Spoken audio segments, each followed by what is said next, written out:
जय मायके। क्या तुम अपनी संतान के दुश्मन हो या मित्र? तुम क्या चाहते हो कि तुम्हारी संतान कैसी बने? तुम्हारी संतान तरक्की करे या वह धराशायी हो जाए? यदि तुम अपनी संतान को अपने सामने उनका आसमान उड़ते देखना चाहते हो तो तुम्हें उनको आसमान देना होगा।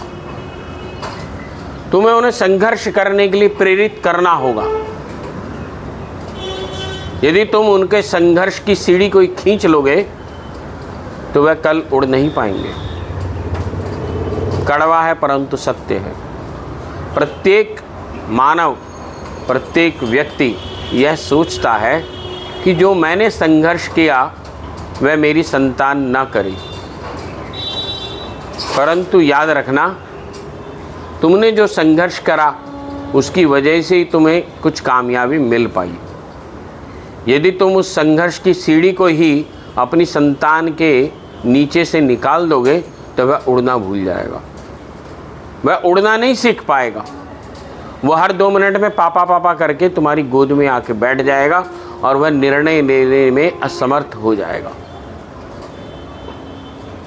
तो इसलिए उसके चेतना का विकास करो,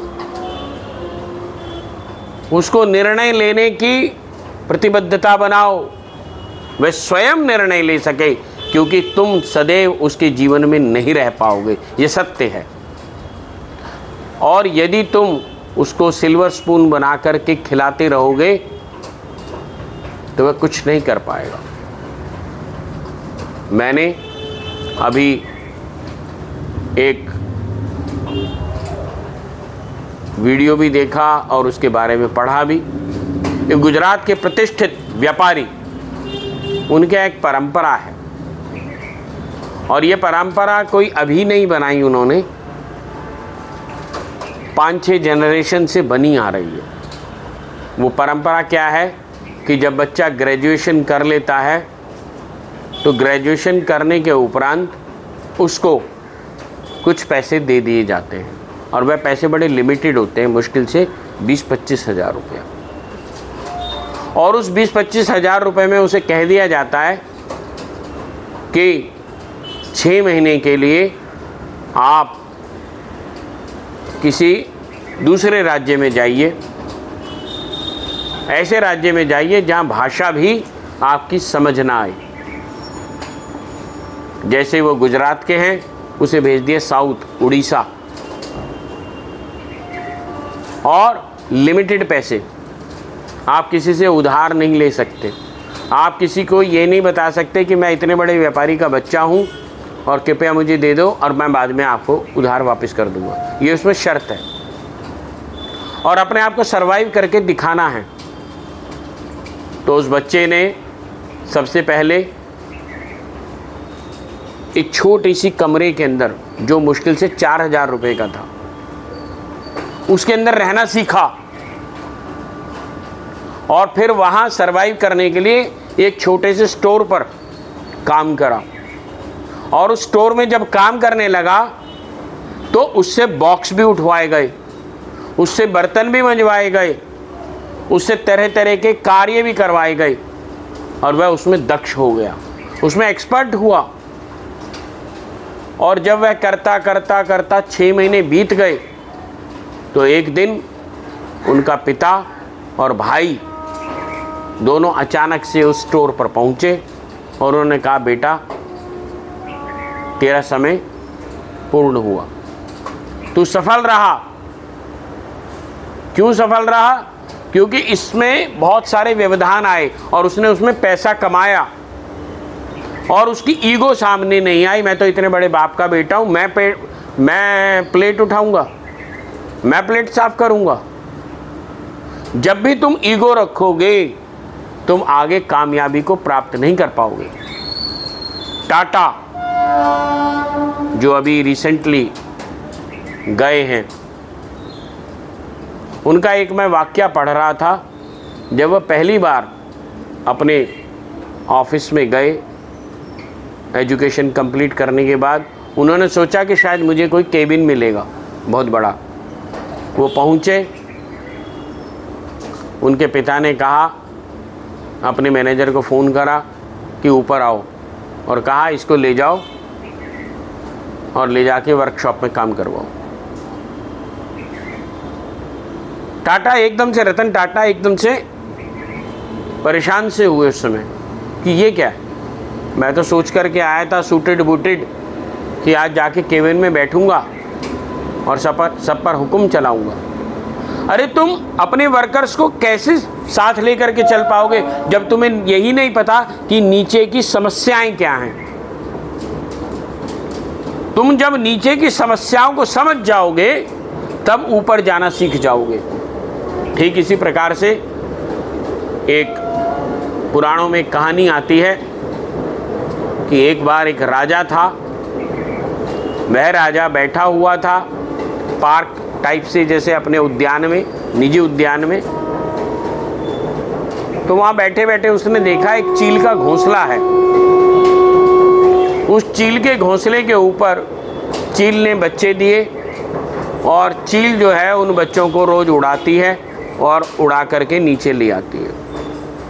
उनमें से 3 बच्चों में से 2 बच्चे तो उड़ना सीख गए, एक बच्चा उड़ता और आकर के डाल पे बैठ जाता, उड़ता और डाल पे बैठ जाता। और चील बड़ा प्रयत्न कर रही थी कि वह उड़े, लेकिन वो यहीं उड़ रहा था। तो राजा देख करके परेशान हुआ। उसने सोचा शायद ये चील का बच्चा बीमार है। तो उसने अपने राज्य में अनाउंसमेंट कराई कि जो भी इस चील के बच्चे को सही कर देगा, उड़ना सिखा देगा, मैं उसको मुंह मांगी कीमत दूंगा। बहुत सारे लोग आए, देखा, किसी ने अपनी कुछ सलाह दी, किसी ने कुछ सलाह दी, पर कोई भी कामयाब नहीं हो पाया। ठीक इसी प्रकार उसको सुन कर के 10-15 दिन के दिवस के बाद एक व्यक्ति आया। उसने देखा कि चील उड़ाती है बच्चे को और बच्चा थोड़ा सा उड़ता है और आकर के वापस बैठ जाता है। उसने कहा महाराज मुझे एक छोटा सा काम चाहिए। कहने लगे क्या? कहने लगे एक आरी मंगाओ। उसने आरी मंगाई और उस पेड़ को ही काट दिया। उस पेड़ को काट दिया। जैसे पेड़ को काटा, अब चील भी उड़ गई और उसका बच्चा भी उड़ा, और वो वापस आकर के जब बैठने की कोशिश करने लगा उसे नहीं मिला और उसे उड़ते ही रहना पड़ा। और जब वह उड़ने लग गया तो उसे उड़ना सीखना आ गया और वह उड़ पड़ा। ठीक इसी प्रकार से जो व्यापारी अपने बच्चों को बना व्यापार बना करके ये कोशिश करते हैं कि मैं सारा कुछ बना करके दे जाऊं, उनके बच्चे उड़ नहीं पाते, उनके बच्चे विस्तारित नहीं कर पाते उनके कार्य को, वो बल्कि और उल्टा नशे में लग जाते हैं। आज समस्या यही है। जो मेरे पास आने वाले बच्चे हैं, जो मेरे पास आने वाले माता पिता हैं, वे इस प्रकार से विशेष वर्ग के लोग वे इस तरह से देखते हैं कि हमारे बच्चे समर्थहीन हो पा रहे हैं, वह नशे में जा रहे हैं। लेकिन उनको नशे की आदत लगाई किसने? तुमने। उन्होंने 10,000 मांगे, तुमने 15,000 दिए। उन्होंने 20,000 मांगे, तुमने 1 लाख दिया। अब उन्हें उड़ना कैसे आएगा? संघर्ष पंख बनाता है। यदि तुम्हारी कंपनी है तो अपने बच्चे को वो कंपनी मत सुपुर्द करो, उसको कहो अपने आप नया निर्माण कर, बस उस पर नजर रखो। जब वो हताश होने लगे हल्का सा सपोर्ट करो, आइडिया दो कि बेटा ऐसे नहीं ऐसे कर, ऐसे नहीं ऐसे कर, ना कि उसको उड़ना ही मत सीखने दो, उसका आसमान छीन दो। जब जब तुम उसका आसमान छीन लोगे उसे उड़ना नहीं आएगा। तुम अपने संतान को उड़ना सिखाओ, कामयाबी दो, गाइडेंस दो, ना कि तुम जो हो ये सोच लो कि हमारा बच्चा काम ही ना करे, मैं उसके लिए इतना धन इकट्ठा कर लूं कि मेरे पोते भी आगे काम ना करें। ये गलती मत करो। तुम्हारा वह पैसा इकट्ठा करा गया पैसा कोई काम नहीं आएगा। एक कहावत है जो मेरे बाबा जी हमें बोलते थे, पूत कपूत तो क्यों धन संचय, पूत सपूत तो क्यों धन संचय। पूत यदि कपूत है तो तुम्हारा इकट्ठा करा गया धन वो बर्बाद कर देगा। ऐसे मैंने सैकड़ों किस्से भूगोल के आसपास के देखे, जहाँ माता पिता या बाबा दादी बहुत धनाढ्य थे, आगे उनके संतान पोते पोतियाँ इतने निकृष्ट हो गए कि उन्होंने सारी संपत्ति बेच खाई और आज बहुत छोटे से एक फ्लैट में रह रहे हैं और जीवन निर्वाह बड़ी मुश्किल से कर पा रहे हैं। और ऐसे भी देख रहा हूँ जो बड़े संघर्ष से निकले और उन्होंने सब कुछ इकट्ठा कर लिया। तो अपने बच्चे को सामर्थ्यवान बनाइए, सामर्थ्यहीन नहीं। इतना मत करने की कोशिश करिए, उसको ये मत कहिए, उसे पंगु मत बनाइए, लंगड़ा बना रहे हो आप उसे। दौड़ना सिखाइए,